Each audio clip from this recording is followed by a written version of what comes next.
Bonjour et bienvenue dans ce nouveau tutoriel de la série sur Python. Aujourd'hui, on va parler des générateurs qui vont être très utiles lorsque on va devoir gérer une grande quantité de données ou même des flux infinis, puisque les générateurs vont permettre de produire des valeurs à la demande une par une. Alors pour créer des générateurs, il va falloir utiliser des fonctions spécifiques que l'on appelle fonctions génératrices. Et la particularité de ces fonctions, c'est que au lieu d'utiliser le mot-clé return, elles vont utiliser le mot-clé yield. Alors pour démarrer, on va montrer un exemple avec une fonction classique qui utilise le mot-clé return, et ensuite on va voir comment on peut transformer cette fonction en une fonction génératrice avec le mot-clé yield. Pour l'exemple, on va définir une fonction qui permet simplement de doubler une liste de nombres. En paramètre, on va venir passer la liste de nombres. Ensuite, on va venir créer une nouvelle liste et on va boucler sur la liste de nombres qui a été passée en paramètre. Et à chaque itération, on va venir rajouter dans la nouvelle liste n multiplié par 2. Et en définitive, on va utiliser le mot-clé return pour retourner la liste de résultats. Lorsque on utilise le mot-clé return, tout est calculé, tout est stocké en mémoire et tout est renvoyé au moment de l'utilisation du return et ensuite la fonction s'arrête. Alors on peut vérifier ça, on va venir invoquer notre fonction, on va venir passer une liste de nombres en argument et on va stocker le résultat de la fonction dans une variable que l'on va venir afficher dans le terminal. Et on obtient bien une liste qui contient tous nos doubles à l'intérieur. Et ensuite, on pourrait parcourir cette liste en utilisant par exemple une boucle for. Ça, c'est pour les fonctions classiques. Et maintenant, on va voir un exemple de fonction génératrice. On va définir une nouvelle fonction. En paramètre, on va passer toujours une liste de nombres. On va venir boucler sur la liste de nombres. Et cette fois-ci, à chaque itération, on va utiliser le mot-clé yield. Pour produire une valeur, cette valeur, ça va être toujours n multiplié par 2. Et avec ce mot-clé yield, la fonction va produire la valeur qui va être renvoyée, n multiplié par 2, mais ensuite elle va stopper son exécution. Et elle va conserver son état, et ensuite on va pouvoir reprendre l'exécution de la fonction là où elle s'est arrêtée. Alors pour reprendre l'exécution de la fonction là où elle s'est arrêtée, eh bien, on va pouvoir utiliser l'objet qui est créé par la fonction génératrice, et cet objet, ça va être un itérateur. Alors si vous avez des doutes sur l'utilisation des itérateurs, n'hésitez pas à aller regarder la vidéo sur les itérables et les itérateurs. Toujours est-il que lorsque on va exécuter notre fonction génératrice, en argument, on va passer toujours la même liste, on devrait obtenir un objet spécifique que l'on appelle objet générateur, ou tout simplement générateur, et cet objet, ça va être un itérateur. Alors on peut le vérifier, on va venir regarder dans la liste des méthodes associées à notre objet. On lance le script, et on voit que parmi les méthodes, on a bien accès à la méthode magique iter, et également à la méthode magique next. Autrement dit, notre objet respecte bien le protocole des itérateurs. En conséquence de quoi, on va pouvoir utiliser notre objet avec la fonction globale next, et c'est comme ça qu'on va pouvoir produire des valeurs à la demande une par une.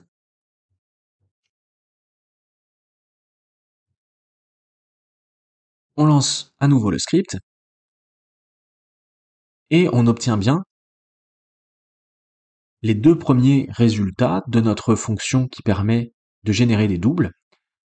Donc on obtient 2, qui est le résultat de 1 fois 2, et 4, qui est le résultat de 2 fois 2, le deuxième élément de la liste.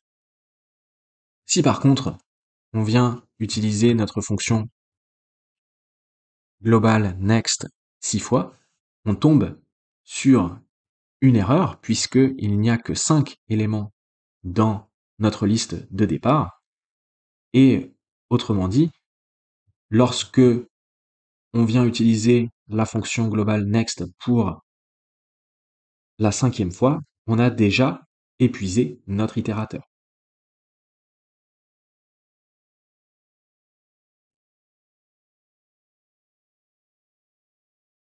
Comme notre objet générateur est un itérateur, par extension, c'est également un itérable. C'est le cas pour tous les itérateurs, et donc on va pouvoir également utiliser notre objet générateur dans une boucle, et on va pouvoir parcourir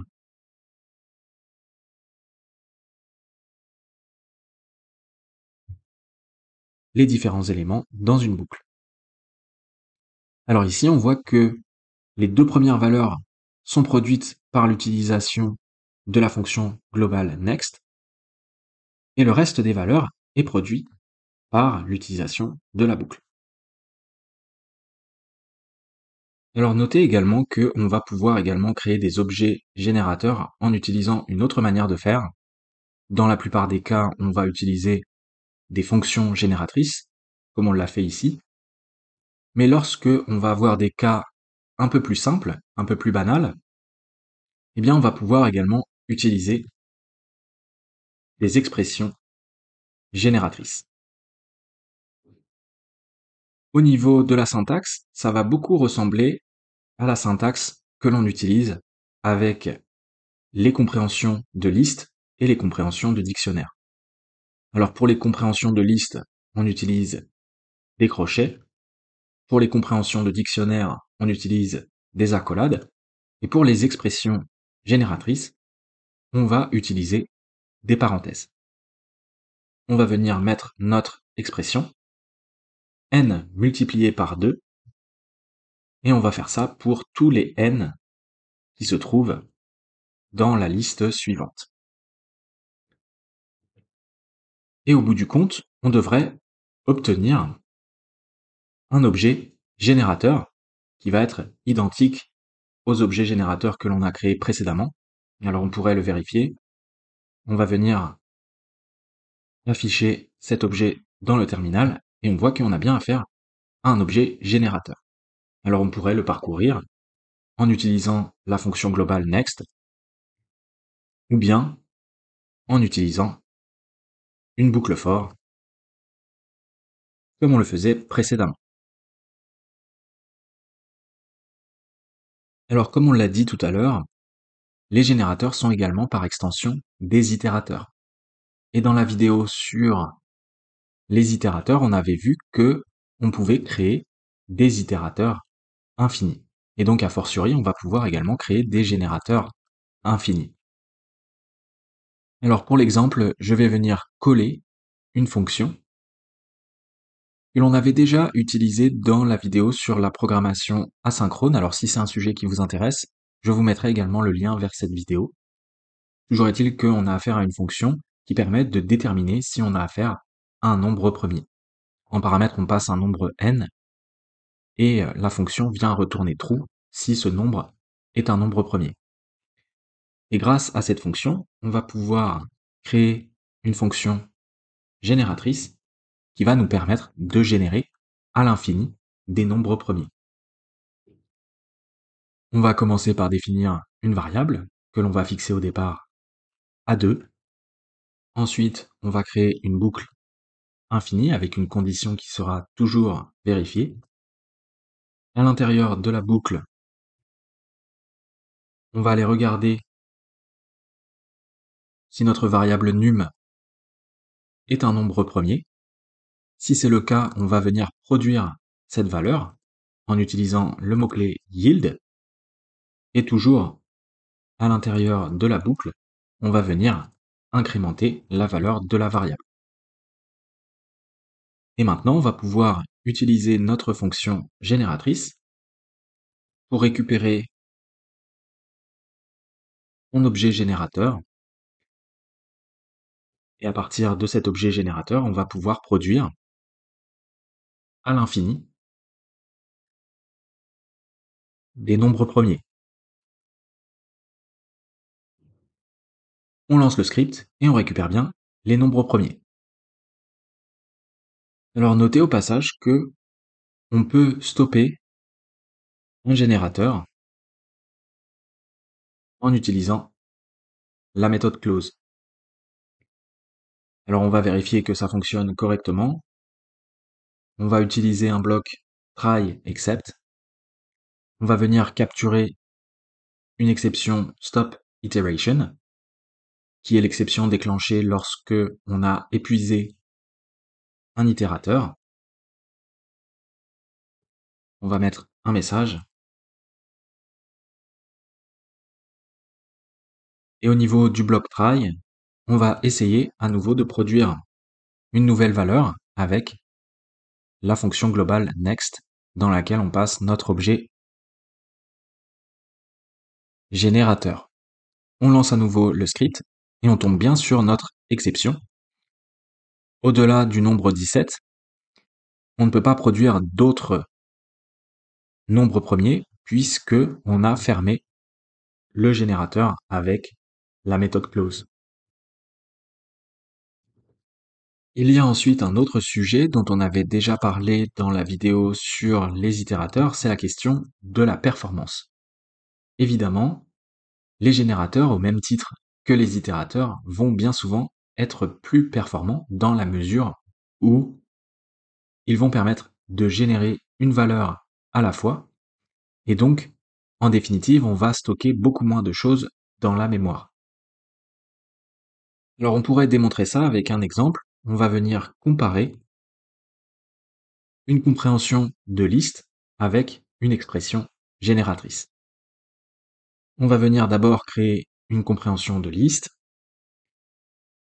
On va prendre un nombre i que l'on va multiplier par lui-même, et on va faire ça pour une rangée de nombres qui va jusqu'à 100 000. Ensuite, on va venir afficher l'espace utilisé dans la mémoire par la compréhension de liste. On importe le module 6 et on vient afficher un message.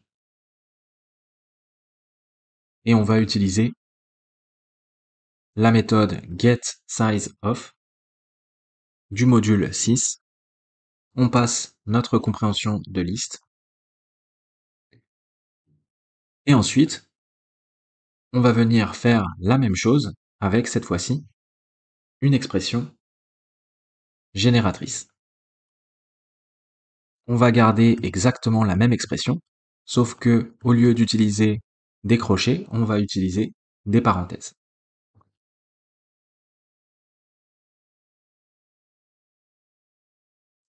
On lance le script, et sans surprise, on remarque que l'expression génératrice prend beaucoup moins d'espace dans la mémoire que la compréhension de liste.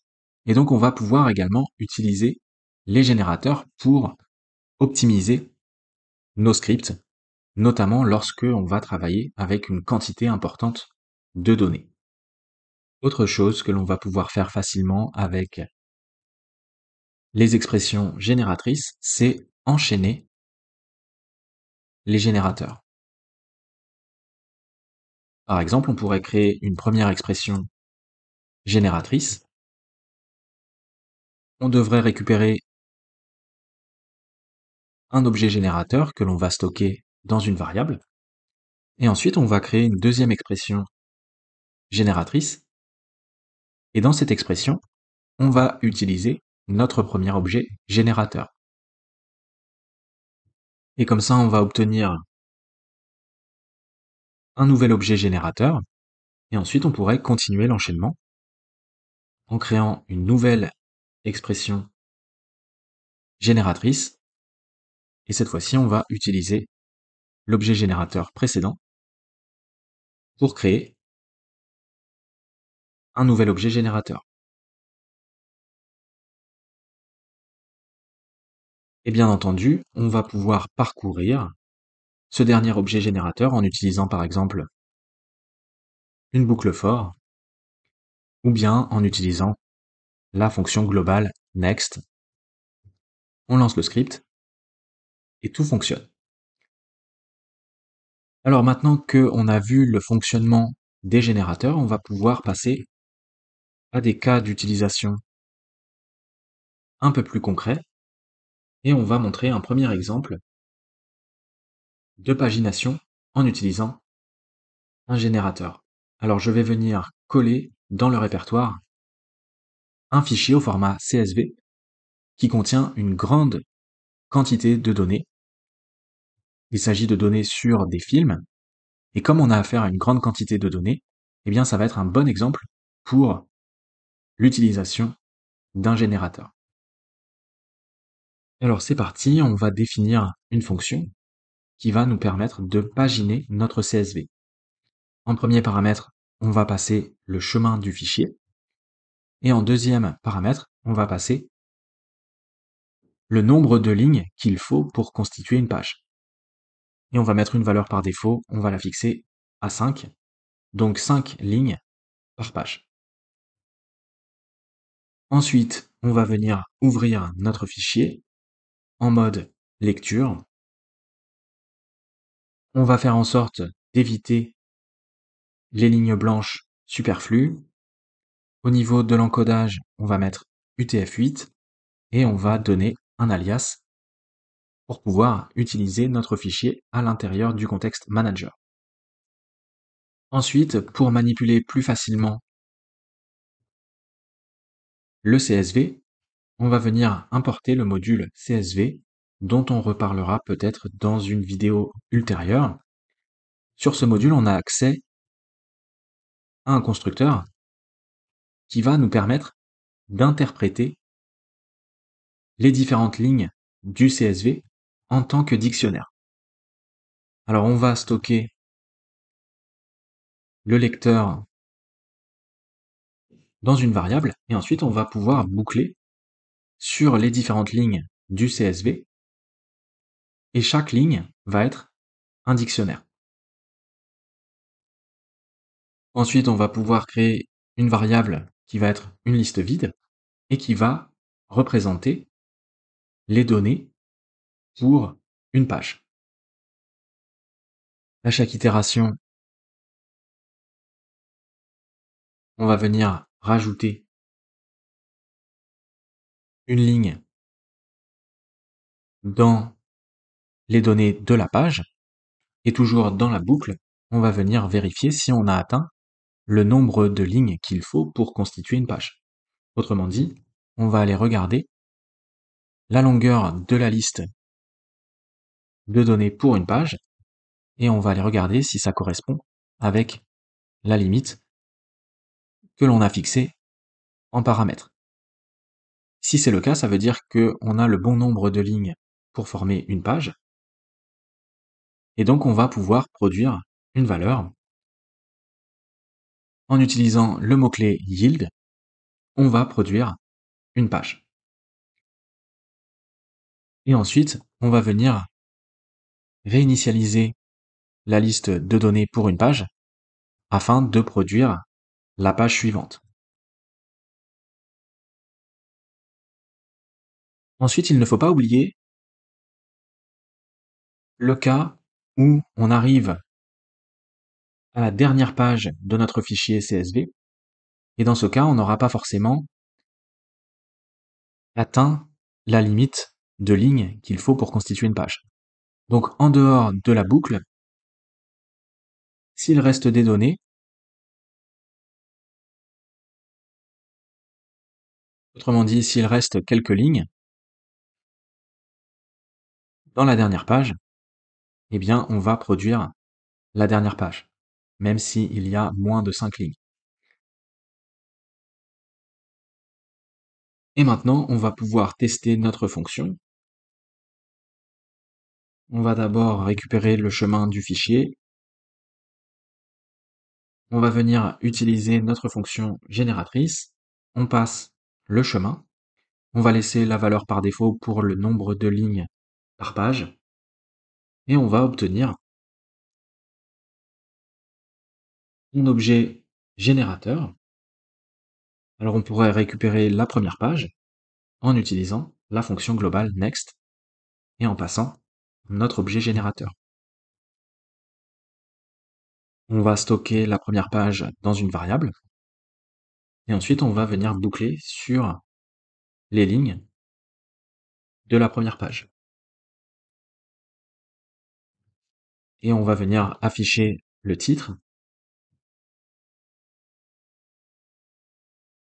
Comme chaque ligne est un dictionnaire, on peut accéder aux différentes colonnes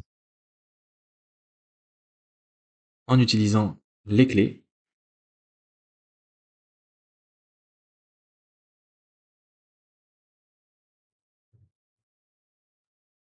On devrait pouvoir récupérer également le genre.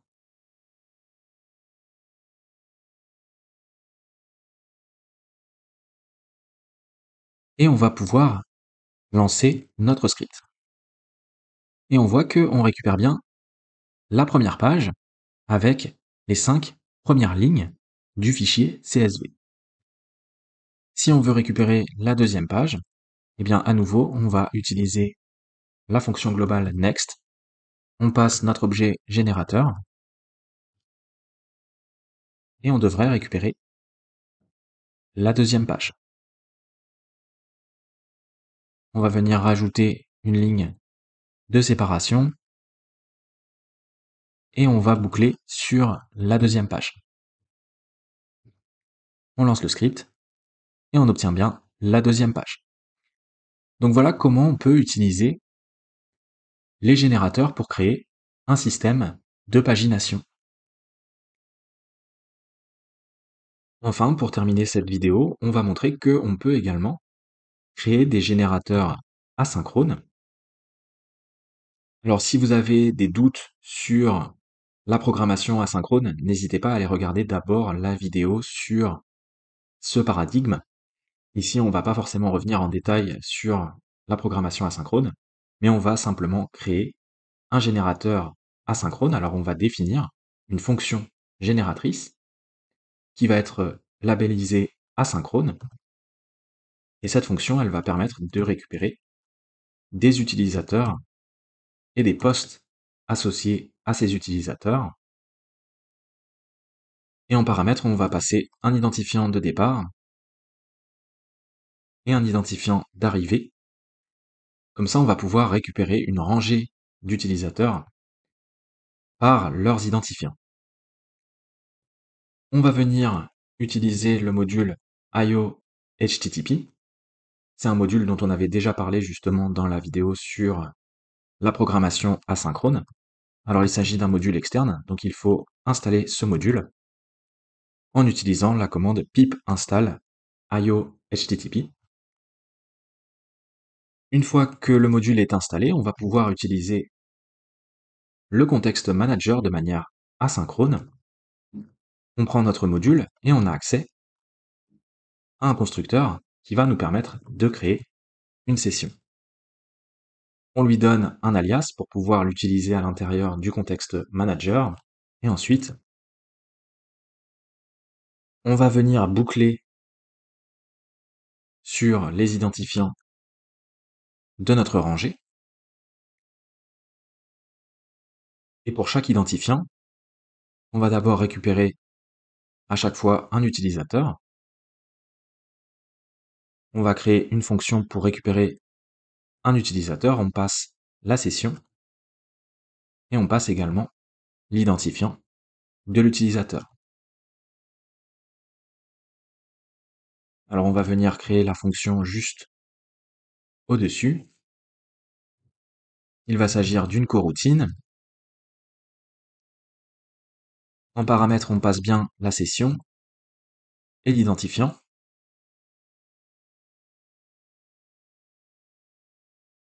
Et ici, à nouveau, on va venir utiliser le contexte manager de manière asynchrone, on prend notre session et on a accès à une méthode get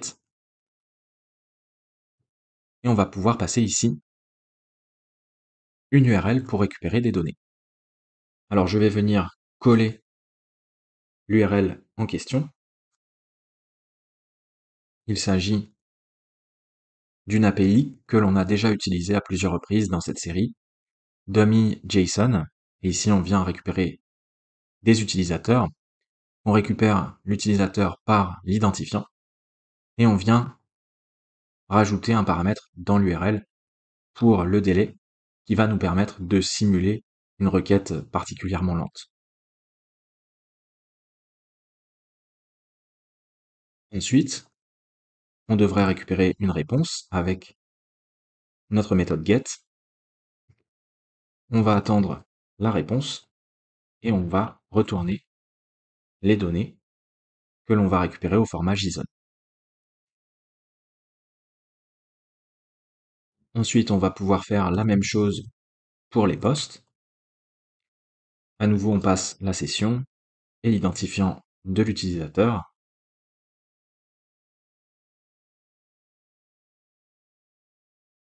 On va venir copier la fonction précédente et on va juste changer le nom de la fonction et également l'URL.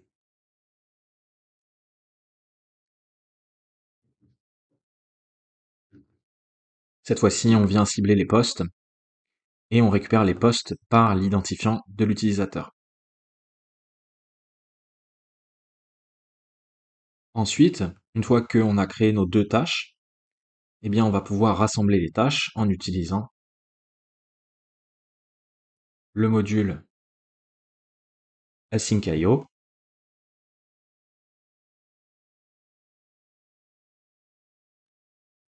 On va venir attendre et on va utiliser la méthode gather. Et ici, on va pouvoir passer nos tâches. Et on devrait comme ça récupérer dans la boucle un utilisateur et des posts.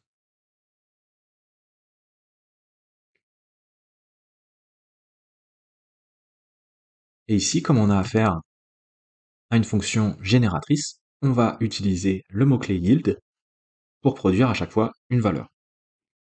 Et on va produire un tuple avec l'utilisateur et les posts qui lui sont associés. Et maintenant, on va pouvoir définir notre fonction asynchrone principale. On va boucler de manière asynchrone sur les utilisateurs et les posts que l'on va pouvoir récupérer avec notre fonction génératrice.